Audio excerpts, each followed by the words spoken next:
Halos magdamagan naranasan pag-ulan sa Cavite dahil sa pananalasan ng bagyong Karina na sinabayan pa ng epekto ng habagat.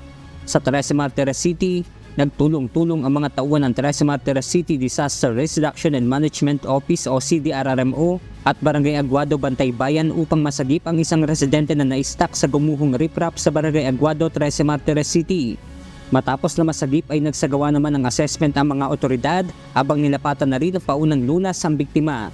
Sa Noveleta, umabot naman sa 5.6 meters o critical level ang taas ng tubig sa ilang-ilang river sa bayan ng Noveleta, Cavite, bandang hapon nitong Martes, July 23. Dahil dito, nag-abiso ang lokal na pamahalaan sa mga mamamayan na maging alerto at maghandang lumikas sakaling umapaw ang ilog. Hindi naman nag-overflow ang tubig sa ilog at unti-unti na ring bumaba matapos na tumila ang malakas sa pagbuhos ng ulan.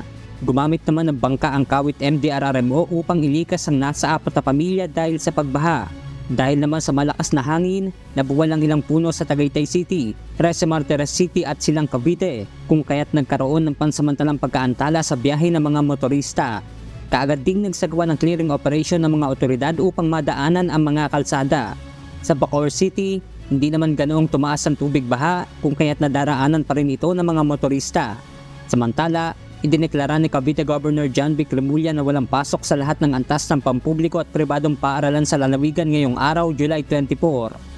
Benedict Samson, humahataw sa balita ngayon.